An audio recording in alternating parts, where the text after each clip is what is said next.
देखिए,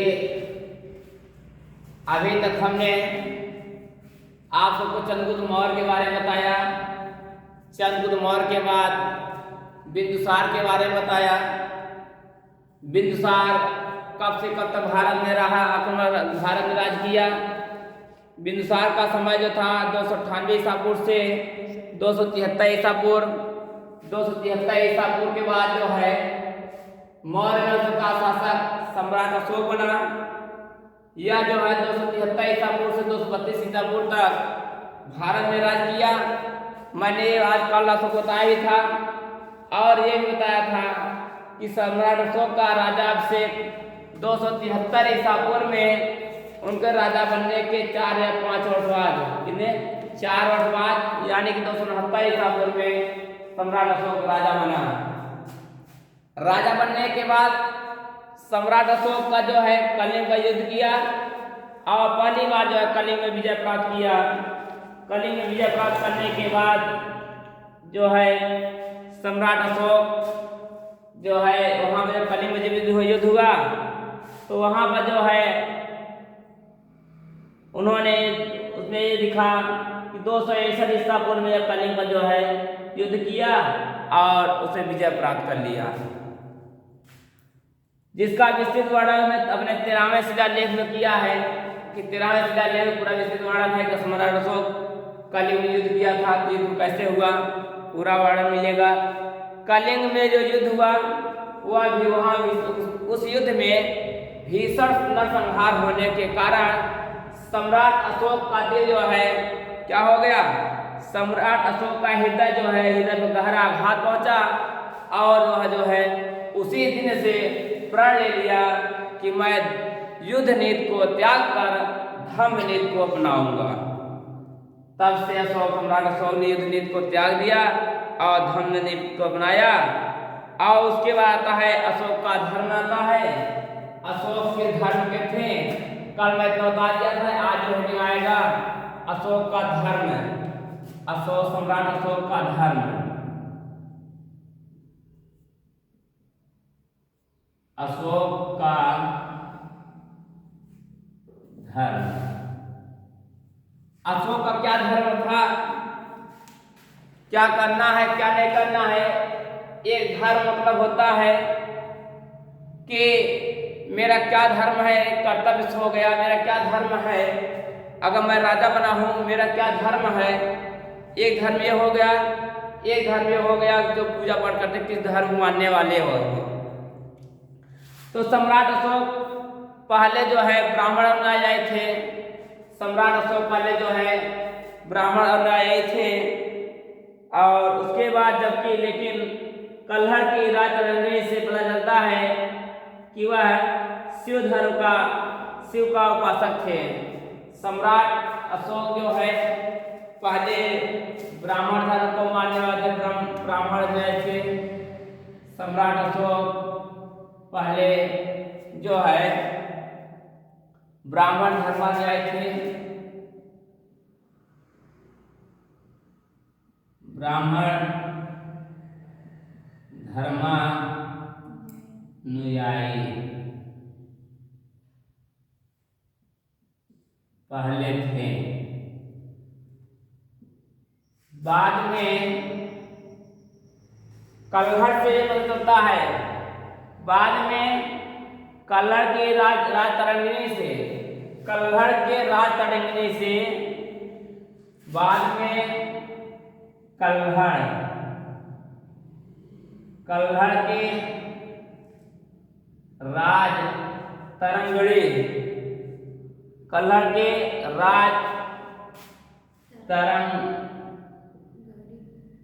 तरंगड़ी, राज तरंगड़ी से पता चलता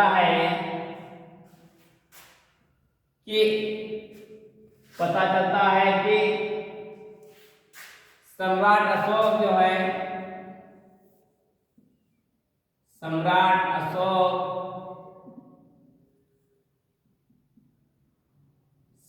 अशोक जो है शिव को उपासक थे। क्या थे? शिव उपासक। सम्राट अशोक शिव उपासक थे। उसके बाद उन्होंने सम्राट अशोक ने अपने बड़े भाई जो है सुमन से, अशोक ने अपने बड़े भाई सुमन के पुत्र निग्रोध के प्रवचन से सम्राट अशोक अपने बड़े भाई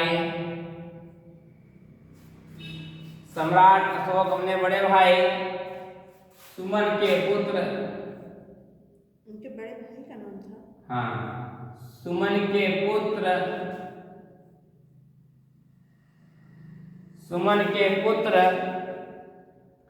निग्रोध से प्रवचन लेकर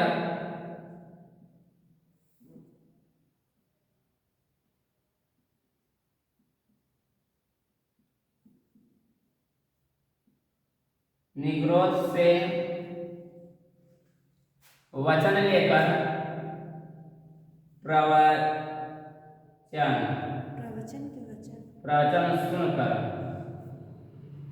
प्रवचन सुनकर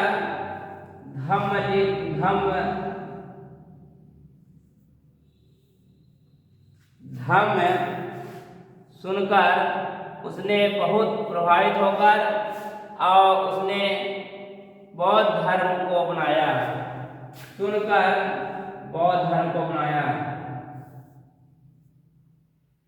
बौद्ध धर्म को अपनाया। देखिए, सम्राट अशोक अपने बड़े भाई सुमन के पुत्र निग्रोध से प्रवचन सुन करके उन्होंने बहुत प्रसन्न होकर उनके वचन को सुन करके जो है उसने बौद्ध धर्म को क्या किया, अपना लिया। उनके जो प्रवचन से प्रभावित होकर के किस धर्म बनाया, बौद्ध धर्म को अपनाया और बौद्ध धर्म को शिक्षा दी। और अशोक को बौद्ध धर्म की शिक्षा भी प्राप्त हो गई, शिक्षा भी प्राप्त होती है। उसके बाद सम्राट अशोक, भारतीय इतिहास में सम्राट अशोक की प्रसिद्धि उसकी विजय के लिए नहीं बल्कि धर्म के लिए मानी जाती है। सम्राट अशोक की जो विजय होती है, सम्राट अशोक के जो है प्रसिद्ध उसकी विजय के लिए नहीं, सम्राट अशोक जो है विजय के लिए भी नहीं माना जाता है, सब जगह से माना जाता है धर्म के लिए। इसके लिए धर्म। सम्राट अशोक को विजय के लिए नहीं बल्कि धर्म के लिए जाना जाता है। धर्म के लिए जाना जाता था। देखिए, धर्म संस्कृत भाषा का शब्द है जिसका हिंदी में अर्थ होता है धर्म। ये धर्म आया है, धर्म संस्कृत भाषा, धर्म संस्कृत भाषा के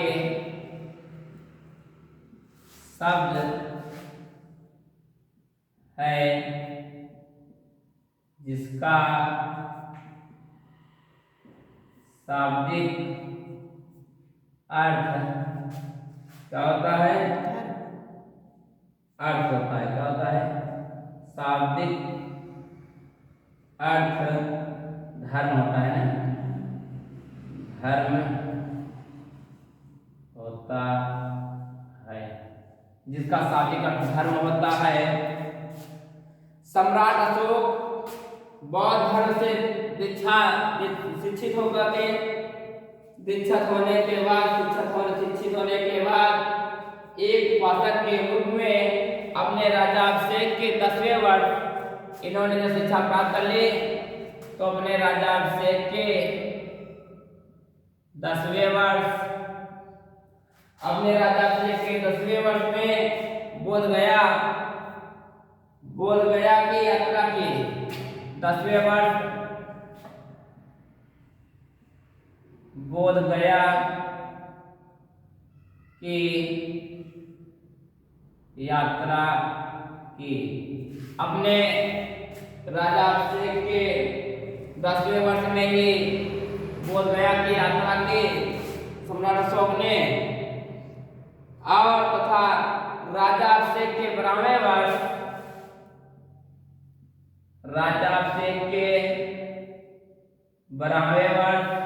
सम्राट अशोक के राज्याभिषेक के 12वें वर्ष निगाल सागर की यात्रा की थी। निगाल सागर की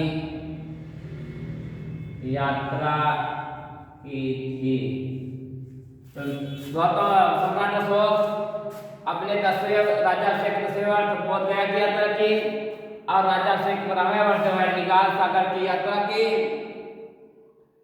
और वहां पर कनक नामक स्तूप का निर्माण करवाया। निगाल सागर में ही सम्राट अशोक ने कनक नामक स्तूप का निर्माण करवाया। कनक नामक स्तूप का निर्माण करवाया। स्तूप का निर्माण करवाया सम्राट अशोक ने ही अपने राज्याभिषेक के 12वें वर्ष निगाल सागर में जब यात्रा किया तो वहां पर कनक नामक स्तूप की क्या गया निर्माण करवाया। और राज्याभिषेक के 20वें वर्ष सम्राट अशोक के राज्याभिषेक के 20वें वर्ष सम्राट अशोक के अपने राज्याभिषेक के 20वें वर्ष में 20वें वर्ष यानी कि 254 ईसा पूर्व में लुम्बिनी की यात्रा की। 20वें वर्ष यानी कि 254 ईसा पूर्व में लुम्बिनी की यात्रा की। लुम्बिनी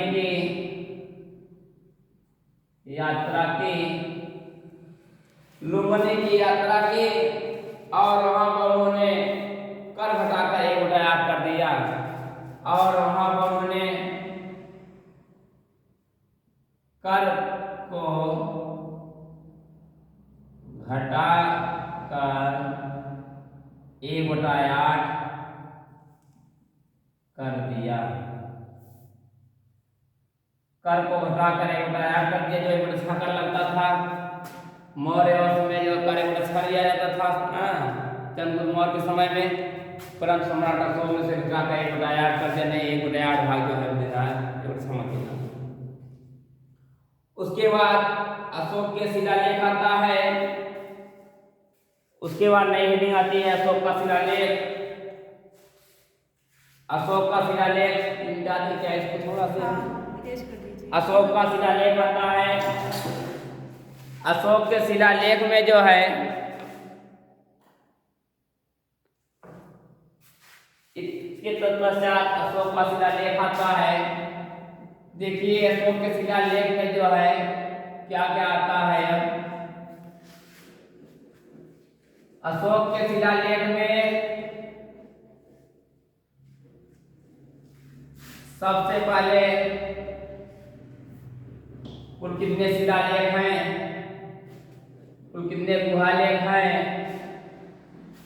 और कहाँ कहाँ इसका निर्माण कराया गया है। शिलालेख, स्तंभलेख और गुहालेख 3 प्रकार के शिलालेख हैं अशोक के। सम्राट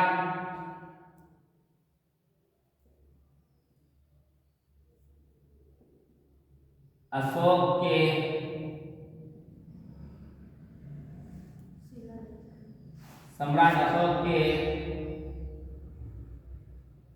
शिला लेख। सम्राट अशोक के 3 शिलालेख। सबसे पहला है सम्राट अशोक के अभिलेख, सम्राट अशोक के अभिलेख।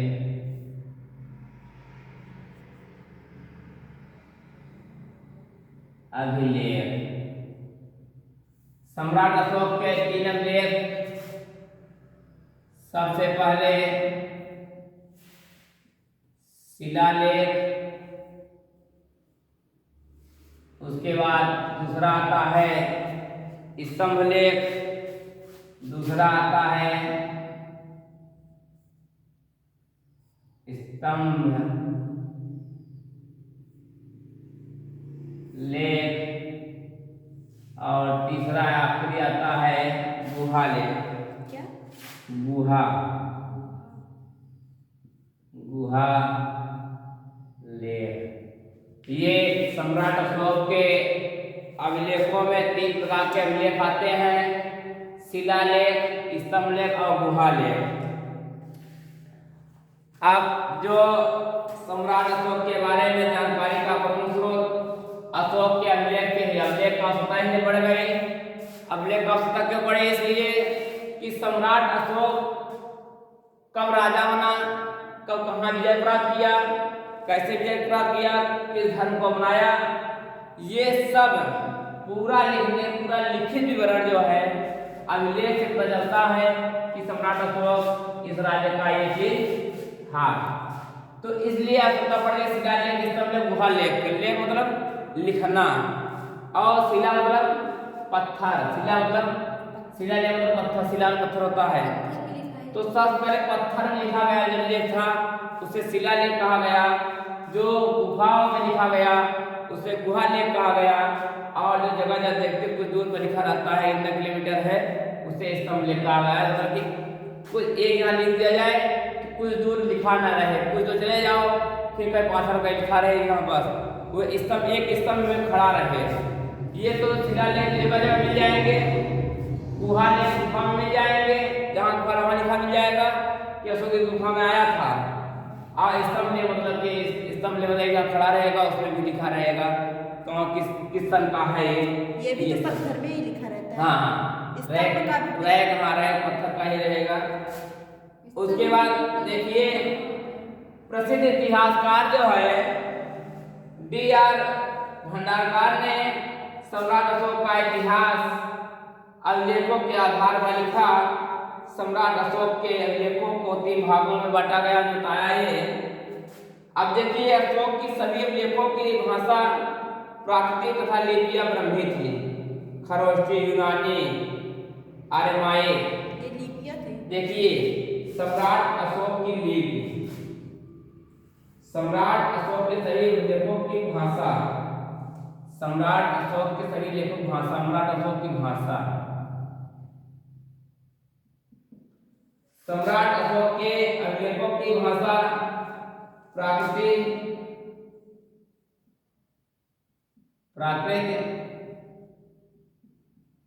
तथा लिपियां जो है तथा लिपियां लिखने वाला होता है, लिपियां लिखा जाता है जो लिपियां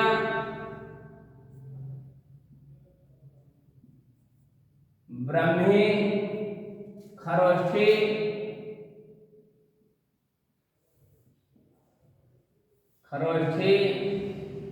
और ब्राह्मी, खरोष्ठी और यूनानी, आर्यमाइक, यूनानी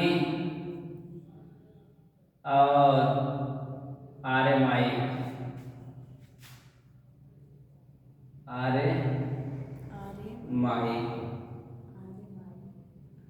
ये लिपियां 3 थी। भाषा प्रकृत तथा लिपियां ब्राह्मी, खरोष्ठी, यूनानी और आर्यमाइक थी।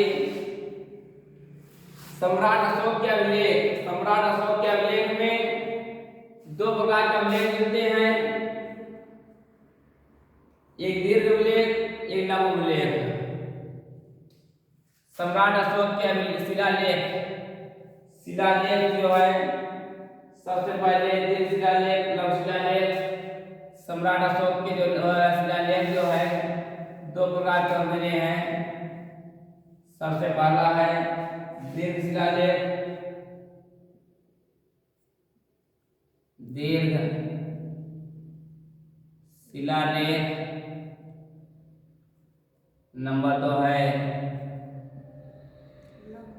लघु शिलालेख। उसके बाद स्तंभ लेख आता है।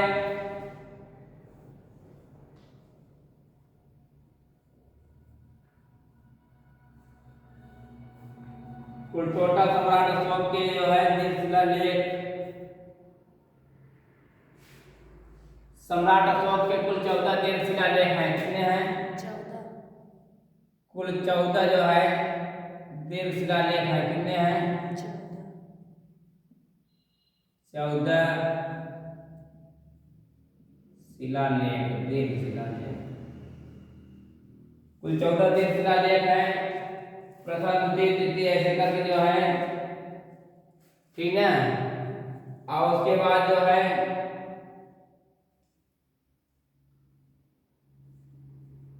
शिलालेख के बाद आता है सम्राट अशोक का आ जाएगा। उसके बाद आता है शिलालेख। लघु शिलालेख में कितना है? हाँ देखिए, ये 14 शिलालेख के बाद आते हैं स्तंभ लेख, दीर्घ स्तंभ लेख और लघु स्तंभ लेख। स्तंभ लेख भी 2 प्रकार के हैं। एक है दीर्घ स्तंभ लेख,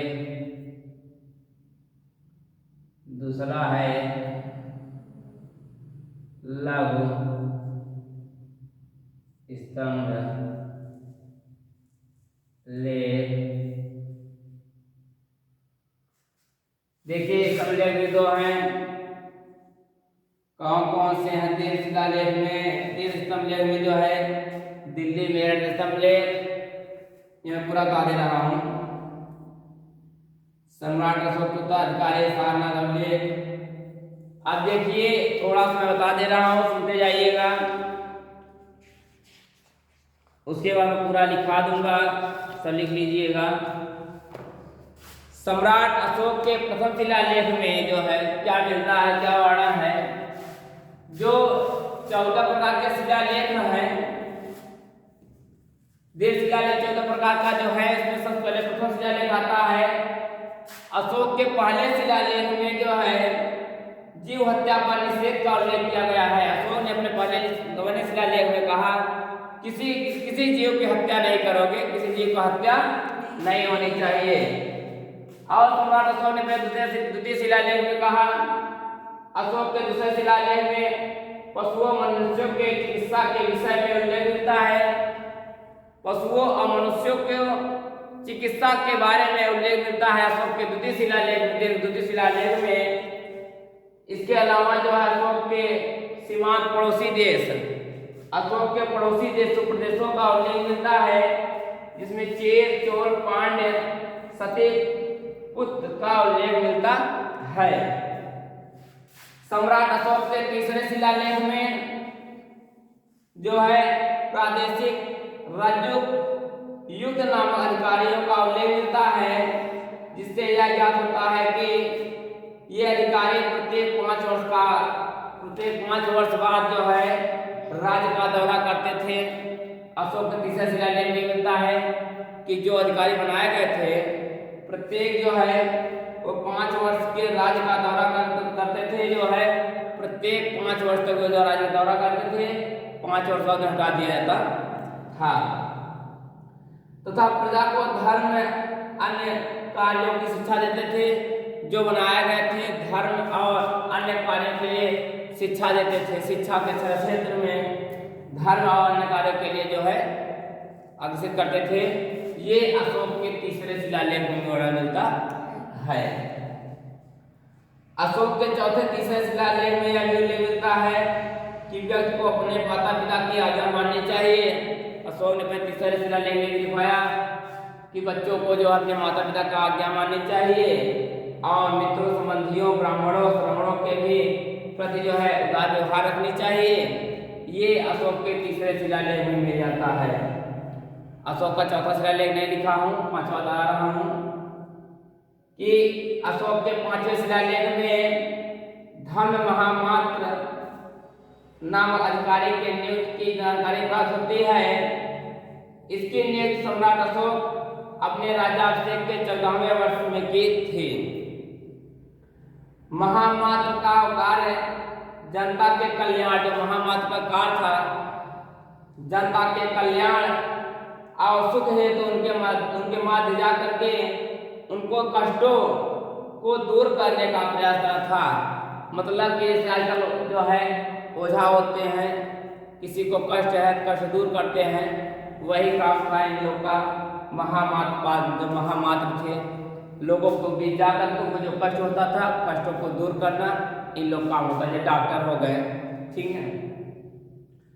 अशोक के छठे शिलालेख में इसमें अशोक कहते हैं कि मैं चाहे मैं जहाँ भी रहूं, कहते हैं चाहे मैं जहाँ भी रहूं, चाहे भोजन कर रहा हूँ, चाहे अंतःपुर में रहूं या शयन कक्ष में रहूं, बाग में रहूं या सवारी करता रहूं, मेरे प्रतिवेदक जब चाहे जहाँ चाहे हमसे मिलने में कोई रुकावट नहीं आनी चाहिए।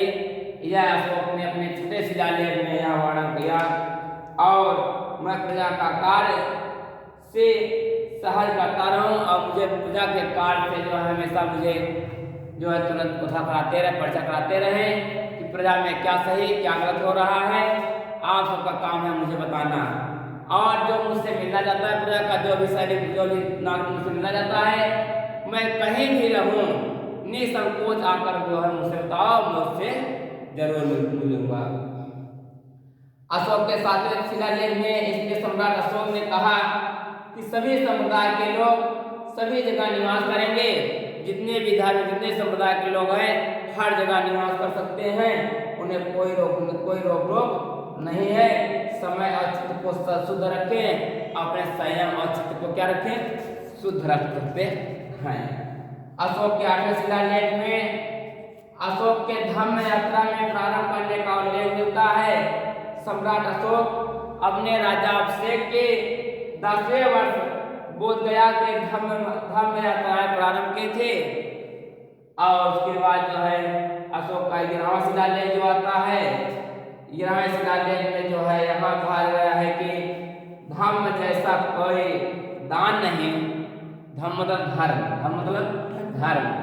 धर्म जैसा कोई दान नहीं और धर्म जैसा कोई बंटवारा नहीं और धर्म जैसा कोई मित्रता नहीं। उन्होंने अपने इतिहास में क्या लिखा है कि धर्म जैसा कोई दान नहीं हो सकता, धर्म जैसा कोई प्रशंसा नहीं हो सकती और धर्म जैसा कोई बंटवारा नहीं कर सकता। इन्होंने अशोक ने अपने 11वें शिलालेख में लिखा। और अशोक का 12वां शिलालेख बहुत ही इंपॉर्टेंट है, ये आया हुआ क्वेश्चन भी है IAS में। अशोक के 12वें शिलालेख में सम्राट अशोक कहता है कि सभी धर्मों की साथ वृद्धि हो। सभी धर्म क्या हो? सभी धर्मों की साथ वृद्धि हो, किसी एक धर्म की वृद्धि नहीं। हमने जितने धर्म के लोग हैं सभी लोग अपने धर्म को आगे की ओर बढ़ाते रहें। मैं ये किसी को नहीं कहूँगा कि ये हिंदू है, ये मुस्लिम है, ये सिख है, मुसलमान को आगे कीजिए, हिंदू मुस्लिम पीछे कर दीजिए और हिंदू मुस्लिम को पीछे कर दीजिए, हिंदू को आगे कर दीजिए। मैं ये नहीं ये कहूँगा जितने भी धर्म के लोग हैं सभी लोग अपने धर्म की जो है अपने धर्म का प्रचार प्रसार अपने धर्म की समृद्धि करें। ये अशोक के 12वें शिलालेख में मिलता है। बहुत ही इंपॉर्टेंट क्वेश्चन था ये।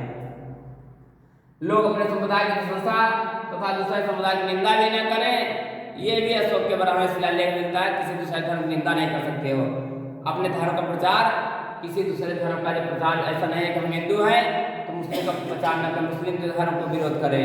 हमारा धर्म जैसे हम कह रहे हैं कि जय श्री राम का नारा लगा रहे हैं, अब वो लोग कह रहे नहीं हम हिंदू हैं, नहीं मस्जिद तोड़ को वहाँ भगवान की मूर्ति बना दीजिए, नहीं ये नहीं कर सकते हम। सम्राट अशोक ने 12वें शिलालेख में कहा है मैं हिंदू हूँ, मैं अपने देवी देवता हिंदू धर्म की पूजा करूंगा, वो मुस्लिम है तो मुस्लिम धर्म पूजा करेगा, ना तो उसका जाओ धर्म तोड़ का अपना धर्म स्थापित करे, नहीं। परंतु ऐसा हो रहा है ये, इसलिए अपना भारत देश जो है थोड़ा अंधकारमय में चला गया, इसलिए ऐसा हो रहा है।